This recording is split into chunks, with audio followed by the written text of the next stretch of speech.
Lundi 12 juillet, dans une interview accordée à une station de radio locale, la vice-premier ministre en charge de l'environnement, F. Bazaïba, a fait savoir que la RDC a adopté 10 mesures urgentes pour la préservation et la gestion durable de ressources forestières. Présentées au dernier conseil de ministres par la VPM de l'environnement et développement durable, ces mesures, entre autres, sont le réexamen de concessions forestières octroyées aux institutions, la levée du moratoire en cours en matière d'octroi de titres d'exploitation forestière, la suspension de l'exploitation de bois d'œuvre, ainsi que l'instauration de la taxe carbone.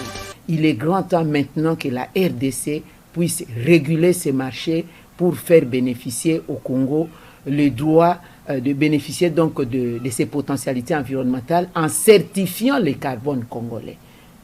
L'objectif poursuivi est celui de réguler les marchés, obtenir la taxe carbone et certifier le carbone congolais, de sorte que tous les pollueurs-payeurs puissent savoir qu'ils bénéficient de réguler le climat par rapport aux forêts de la RDC et que la RDC devront en bénéficier. Donc, mardi 13 juillet, la VPM a échangé avec la déléguée générale à l'OIF, Nefertiti Chibanda. En toile de fond, la mise en œuvre du projet de développement des initiatives en faveur de la promotion des technologies et de la lutte contre la pauvreté. Financé par l'OIF à travers l'Institut de la francophonie à hauteur de 4 200 000 €. Ces fonds est destiné à créer des incubateurs et de soutenir des initiatives dans la sensibilisation, d'accompagner des structures de médias pour mieux informer la population sur la conservation de la nature. Mercredi 14 juillet 2021, accompagné du ministre d'État des ITP Alexis Guissaro et du DG de l'OVD Benjamin Wenga, la VPM à l'environnement F. Bazaïba a effectué une visite d'inspection de l'avenue Kulumba à Kingaboua poids lourd dans la commune délimitée. C'est là en vue de palper du doigt les réalités sur terrain. Cette route secondaire va de Kingaboua poids lourd jusqu'à l'aéroport international d'Ntchili. La réhabilitation de cette avenue, comme tant d'autres, facilitera davantage le trafic routier. Kingaboua babosani yangote. Donc tant musala wana eko salema, toujours discipline na patriotisme ezala pona ko batela biloko ya musala pe ko batela baoyo bakozala wana kutu na esprit ya bien mutoko iko ya pe na verre ya mai kopo ya mai to mwa piodi opesi bato bazo sala misala toyokani pona boyi bazolo ba réputation na biso ya Kingaboua balobi eza mabe toza bata mobulu toza boye tokolakisa bango ke Juste après, la patronne de l'environnement a ouvert le travaux de la 107e réunion du comité de l'ITIE. Il était question de faire un point sur l'état d'avancement de ce qui a été proposé comme mesures correctives visant à améliorer la transparence de l'industrie extractive, essentiellement l'industrie minière, a renchéri le ministre du Plan, Mwandon Simba.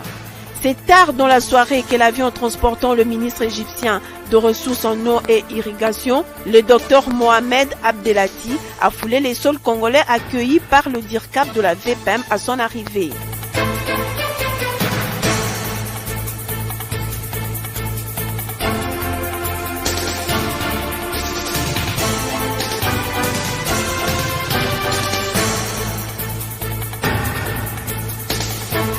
Le jeudi 15 juillet, F. Bazaïba et son hôte ont été reçus par le Premier ministre Samalou Kondé avant un tête-à-tête entre les deux personnalités au ministère de l'Environnement.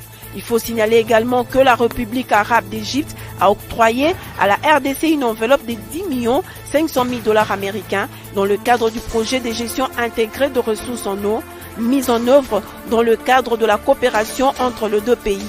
L'un des piliers de ces projets demeure la mise en œuvre du centre hydro-informatique du Congo inauguré le même jeudi par la VPM et le ministre égyptien. Ce centre qui se trouve à Limete 7e rue industrielle permettra la gestion durable de ressources en eau entre le pays utilisateur et aussi la prévention de catastrophes y afférentes. Pour lier l'utile à l'agréable, un repas a été offert à leurs excellences ainsi que leur délégation au chapiteau de GB. Vendredi 16 juillet 2021, la délégation du projet NELSAP avec sa branche projet de pêcherie sur le lac Albert et Édouard en RDC a rencontré la VPM F. Bazaïba pour pour lui faire rapport de leur projet sur terrain.